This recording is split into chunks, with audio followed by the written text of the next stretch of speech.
As usual, I like to talk about gameplay first. One of the questions I got in the middle of this run was, does this game have superior gameplay to Mass Effect 1? Wow.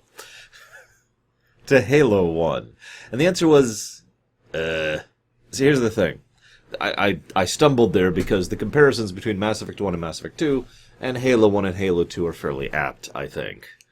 Because Mass Effect 2, whether it has better or worse gameplay, is kind of a matter of preference, because what really matters is that Mass Effect 2 has different gameplay, and that is exactly how I feel with Halo 2. I feel like they actually sat down and said, okay, let's throw all this out the window and start over again. Certain aspects remain the same, don't mistake me, but the level design is completely different. The way they approach their physics engine is completely different. The way they approach their combat design and encounter design is completely different.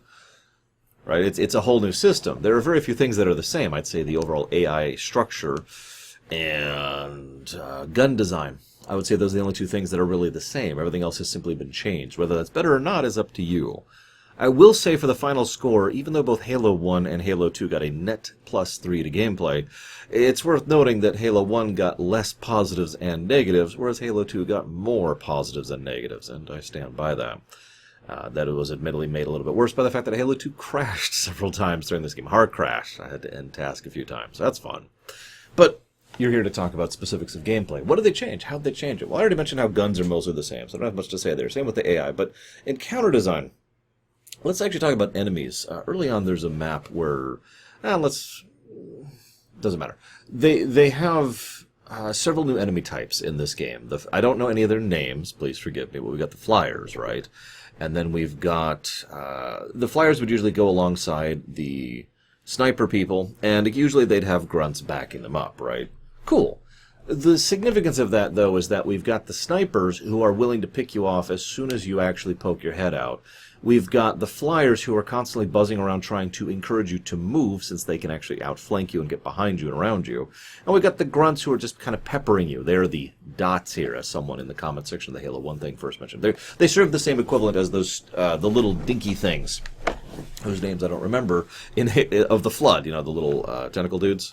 The low-level enemies whose purpose it is to basically harass you and drain your shields. That's the grunt's purpose. All three of these enemies in combination make for good encounter design. Now, I hate to constantly reference Doom when it comes to these, but this is one of the things that is so special about most of id's first-person shooter games. The fact that they actually put a lot of thought and effort into which enemies combine with which others in which areas. That's encounter design in a nutshell right there.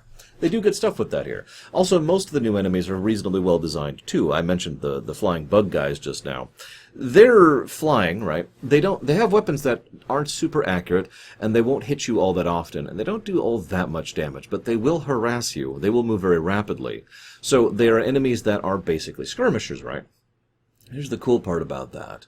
In addition to the fact that they will do set patterns in their movement so you can kind of predict and shoot ahead in order to hit them, they will also periodically pause, effectively invalidating their own advantages in order to give you a moment to catch your breath and catch up on them. Most of the enemies, especially the new ones in this game, are all designed with that in mind, with one notable exception, the brutes. Now, I debated this for a while, and I finally decided not to give a negative to game design for the brutes, but I was very seriously considering it because the brutes are not designed. That's the problem. Every other enemy in this game has design built into them. We actually talked about this semi-recently.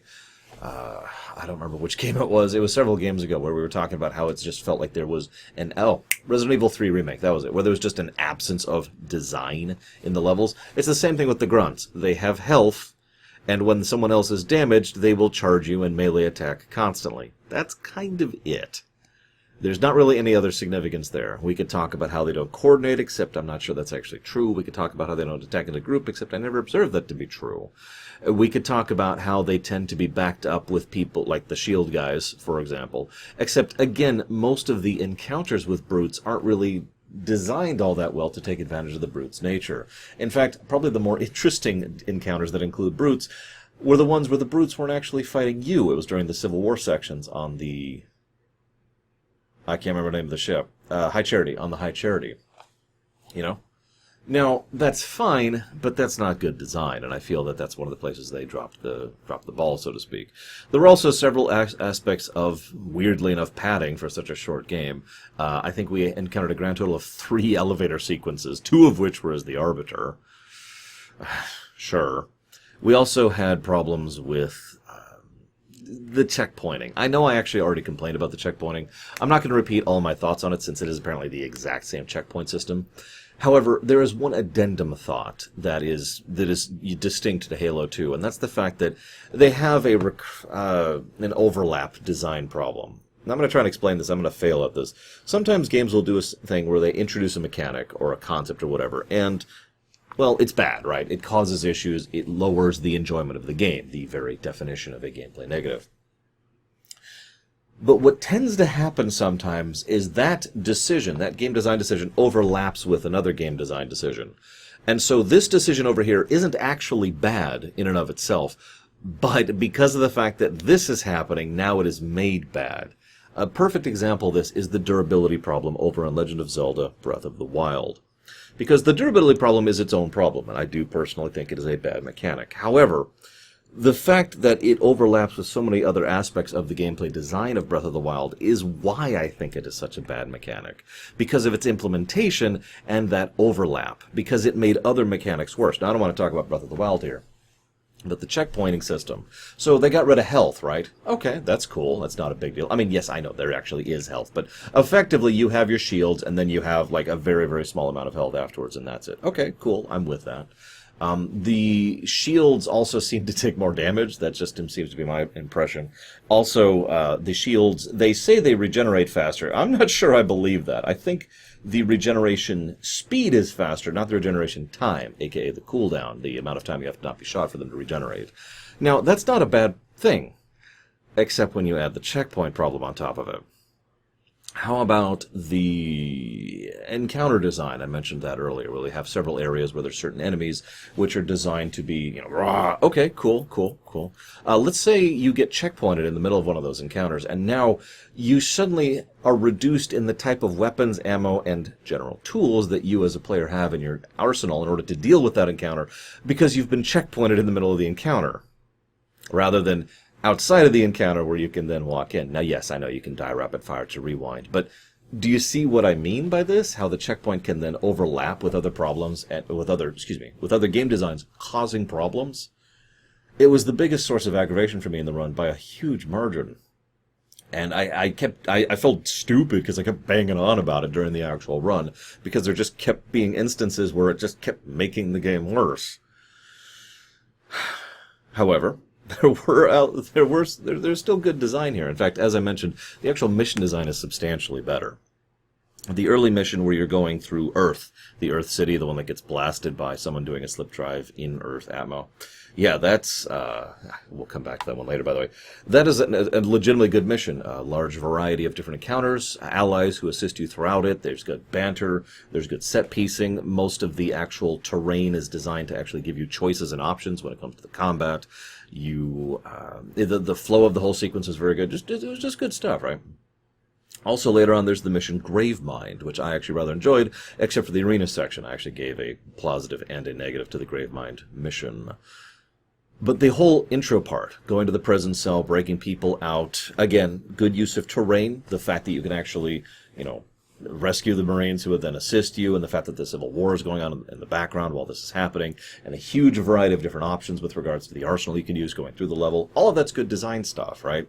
So the mission design is noticeably a bit better in the first game, and it feels like they really sat down and polished said mission design substantially over the previous game. I could talk more about the gameplay elements, but honestly, this game is far more of a story-focused game than the first game, which is funny because, Bungie. Let me talk about myth one more time really quick. I want to say this here. Actually, I want to say something else first. The first thing I want to say is that while I do know several aspects of the greater lore of the setting, thanks to Encyclopedia and Friends, as I mentioned earlier, the fact is there's still several holes I have. Mostly regarding specifics as far as individuals, cultures, etc. And I don't know the events of the games coming up. I have no idea where we're going plot-wise at this point, since most of the stuff I know hasn't even been revealed yet, right? So having said all of that, I'm going to have a lot of speculation going forwards. The game ends on a cliffhanger, right? Now I know exactly what that feels like. Do you mind if I share a story? I was watching Pirates of the Caribbean 2 in the theater with my girlfriend at the time. Now, I'm not going to spoil that movie, because duh. But all I'm going to say is that I was very into the movie. The narrative was completely drawing me in the finale, the climax, and I was just, oh my god. And as I'm watching the final bit, I had lost track of time and didn't realize that we were at the final bit of the movie. Now, that's important to keep in mind, because I didn't realize the movie was about to end. If I had, I probably would have seen this coming. Now, for those of you not aware, Pirates of the Caribbean 2 ends on a cliffhanger. And I actually physically stood up in the audience like, what? Way too loudly, because I wasn't keeping control of my volume. Girlfriend's like, sit down, Lore. Because she called me Lore. And I know exactly what that feels like.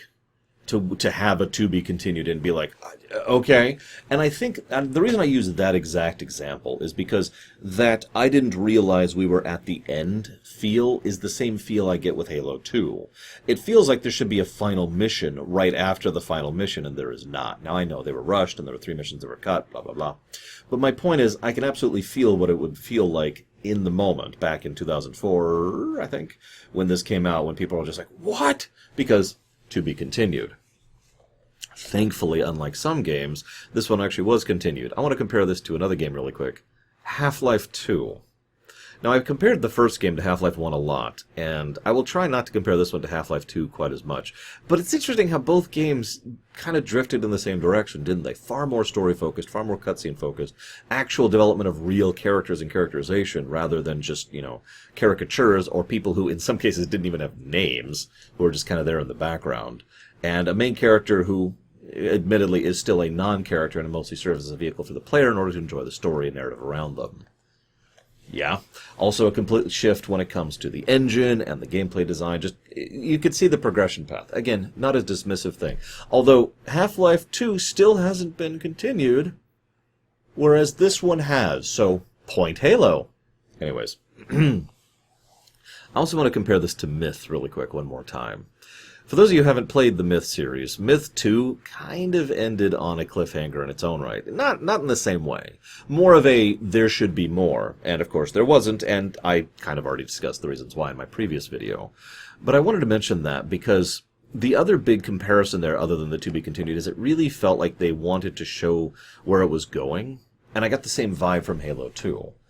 This is especially interesting because both settings are doomed.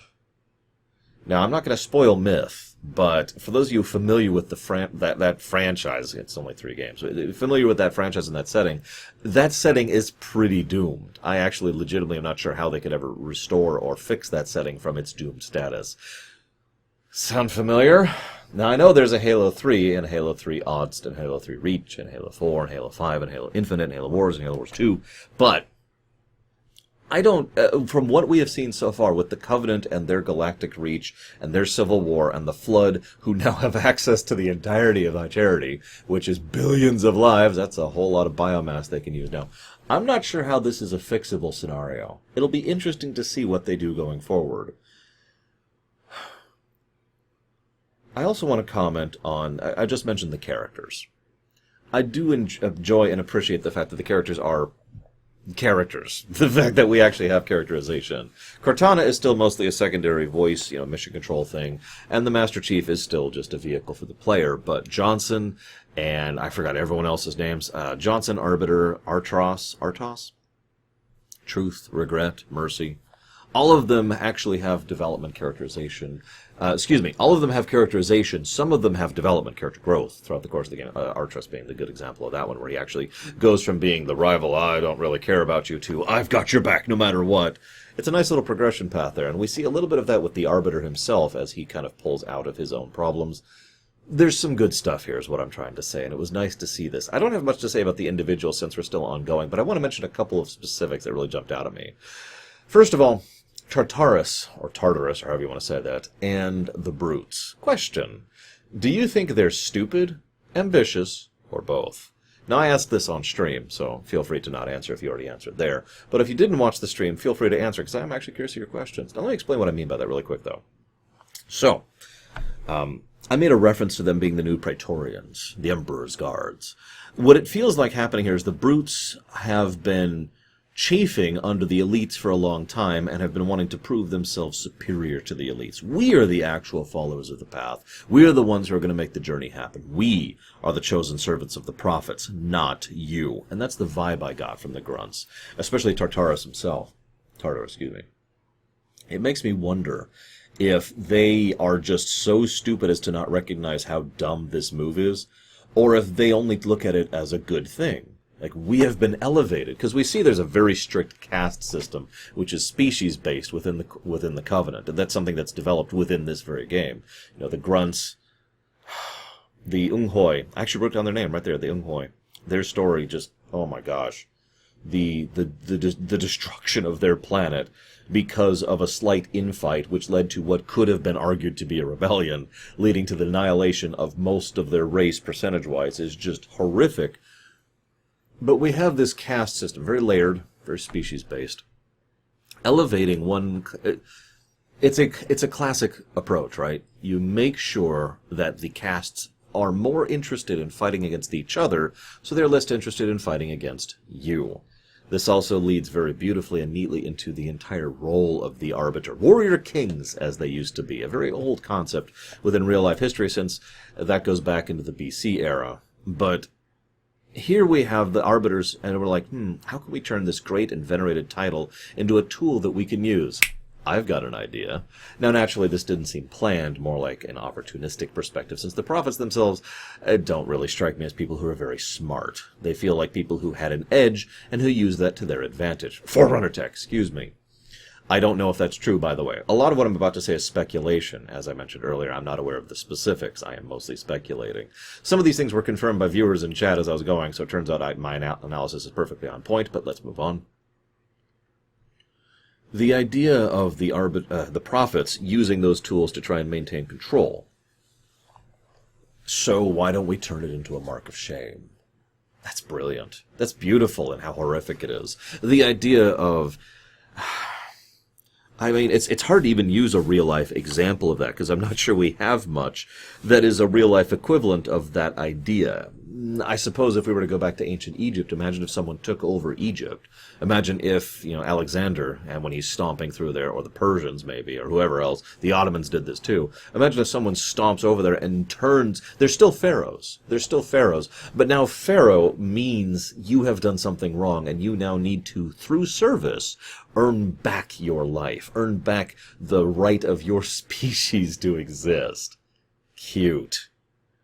Speaking of horrific tools the prophets use, the prophets, the big three, still seem to be insistent on grabbing the halos and using them. The more they do that, the more I suspect their motives, because they have to know how these things work. If nothing else, it is shown that Truth specifically has access to our good boy, Guilty Boy. And Guilty Boy would have told Truth the actual truth, which means that they should know what the halo rings are for. So why are they still trying to activate them? Well, I have some theories there. I have a feeling this will be answered later, so feel free to not answer me now. But my theory now has to do with another tool in their arsenal. They've already been using Forerunner tech, right? Imagine if they could key it to only wipe out one specific race. Wouldn't that just be the perfect anti-rebellion tool? The ultimate nuclear option? You will fall in line and do what we say, otherwise, I will do a crappy snap. Oh, come on. Let's do the left. Left hand's the annihilating one, anyways. Hey! There we go. Of course, I knew that was going to happen. And all of a sudden, your species is gone. We already see that they're more than willing to wipe out races and do whatever it needs to be with an absolute disregard for morality on any level.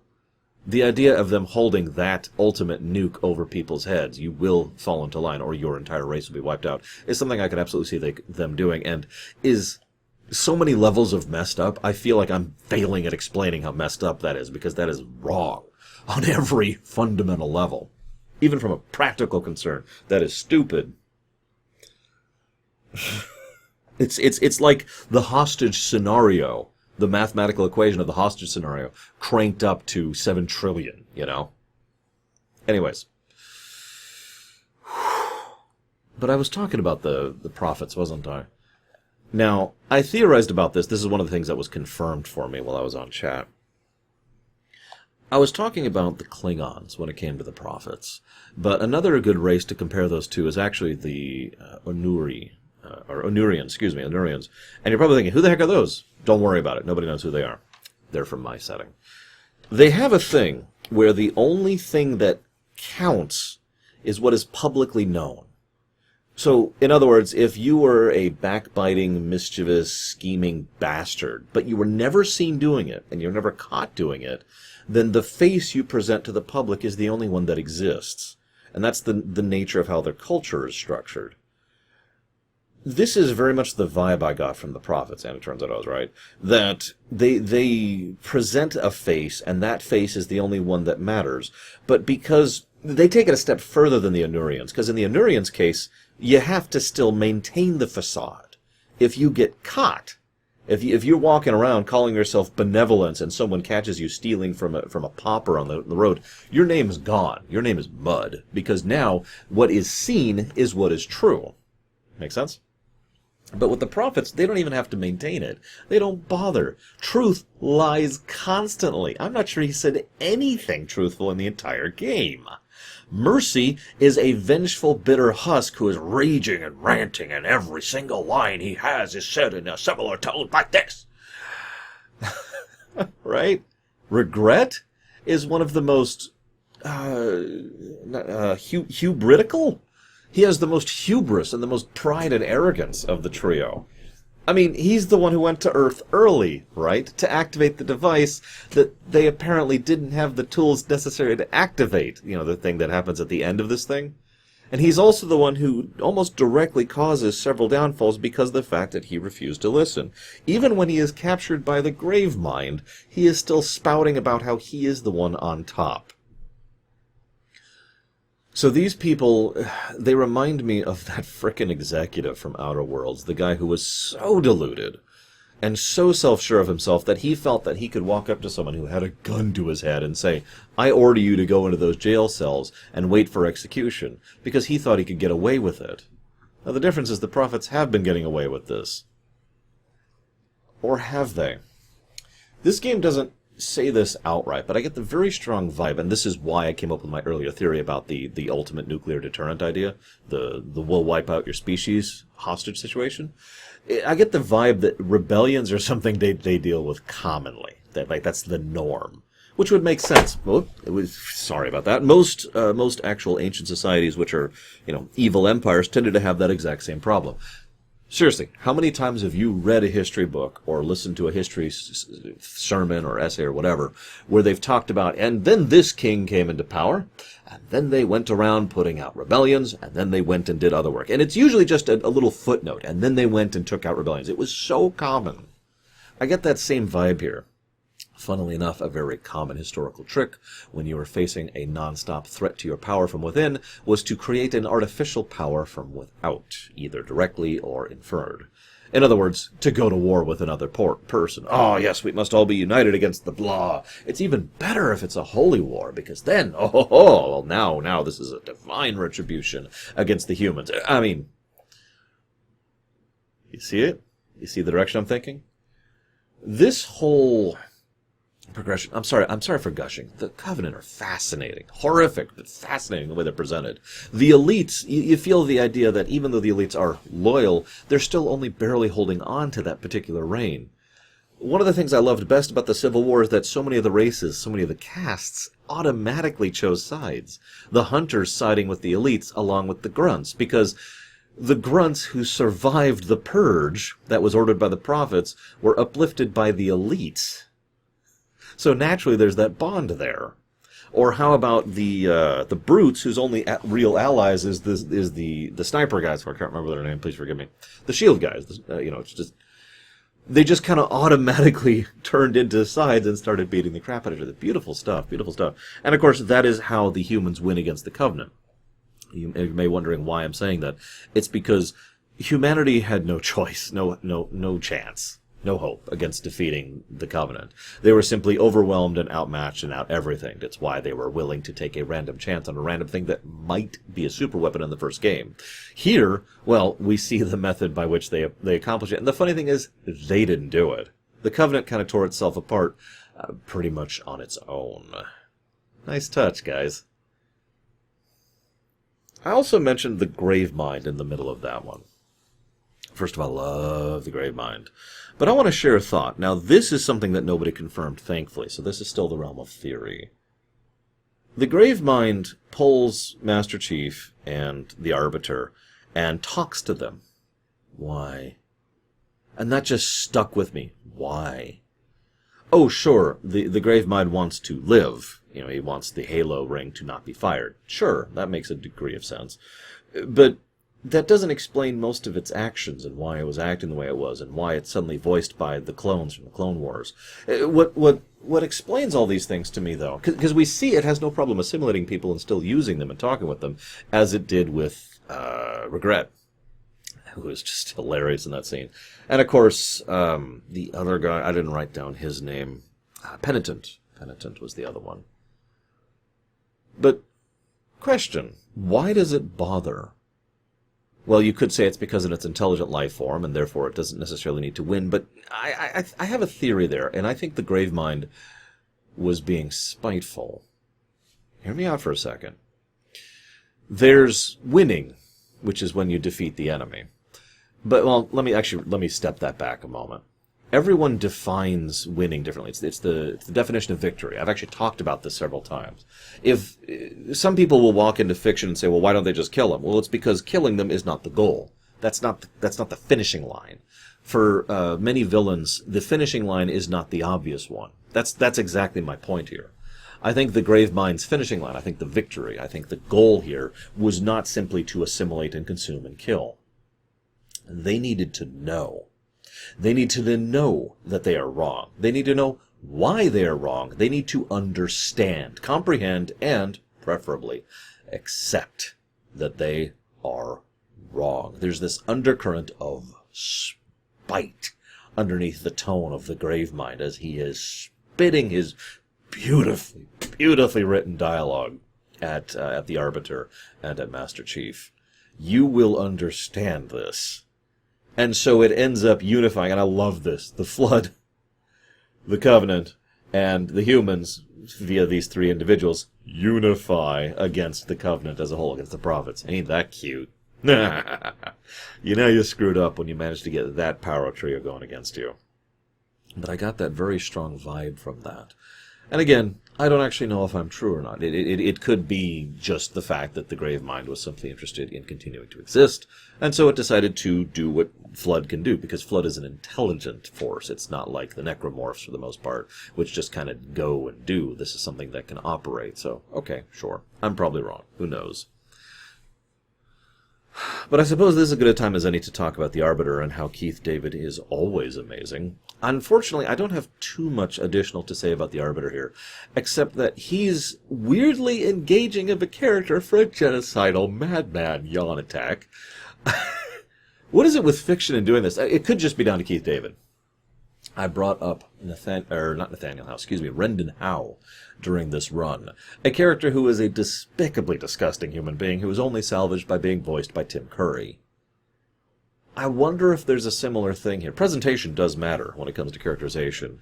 But at the same time, I look at the Arbiter and I see someone who is wrong. But I'm not sure if he would be wrong if he was in different circumstances. And that's the thing that makes me question.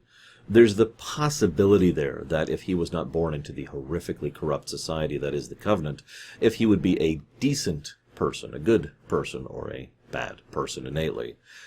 At the very least, though, I think he would be neutral leaning towards lawful, neutral, if you will, more than anything else. If I had to put him on the alignment chart, someone who does have his own structure, his operations code, his ideas of how things should be, but doesn't really seem to care one way or another whether things are good or bad. It doesn't really matter to him. He is simply doing. And of course, his overall emphasis on duty certainly seems to emphasize that. I said the word emphasis twice in a row because I am very stupid. Johnson's awesome. Don't have anything else to add there. the meme master. Very quotable. A lot of good quotes in this one. Like I said, the dialogue pops. It's one of the reasons the terminals kind of stood out for me, because they were so much worse overall. Have I talked about everything I want to? I'm looking at my notes here. The Enforced Empire, The Deception of the Rings, the cutscene. The cutscenes! Oh my god, the cutscenes are so good! The cutscenes are so good in this game. There's... Oh my god, the lighting and the cinematography and the camera and the editing, it's pops. It's amazing. I cannot gush enough about how well designed the cutscenes are in this game. It is astonishingly good. But there's one other thing I have to gush about, and I wrote down a couple of examples. Because one of the things that the cutscenes did that was so awesome was tiny little details that don't really matter. I've talked about this before. Those little details, they add flavor. They're what really makes something great for me. And there were a lot of those in this game. When Master Chief was in the thing and Johnson's running by and Johnson just goes, "Kong, Kong," and Master Chief just goes, "Kong." It's in the middle of someone else's dialogue. It's just a quick passing thing. Lasts about a second. But it's just that quick, through the metal bro fist, basically, the sign, countersign thing. There was the bit where Regret was being held by the Gravemind, and Gravemind's talking and withdraws Regret, and as Regret is being withdrawn, you just hear this, and it just gets kind of very organic soundingly strangled off at the last minute there, which implies all sorts of wonderful things. The grunts talking to each other. There's this bit early on where the captain, Urtros, is talking, and he's like, I am talking and giving this great speech because the dialogue is well written. And in the foreground, two of the grunts are like, hey, what's going on here? And they just kind of start talking to each other. But my personal favorite little nuance, my little bit of flavoring on the cutscenes, is the big cutscene where, it's the best cutscene in the entire game. It's the one where they're like, nothing can stop us from activating this, and then Master Chief comes out of the portal. That I lost. I completely lost it. I don't know if that's going in the highlight reel or not, because I don't design those right now, but that was a really good scene.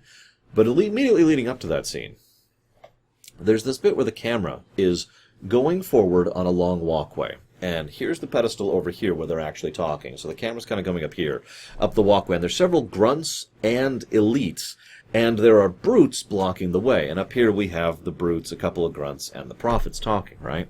What is so well done about this scene? Well, everything. But to get down to the nuance thing, there's this very short bit where one of the elites tries to shove their way forward.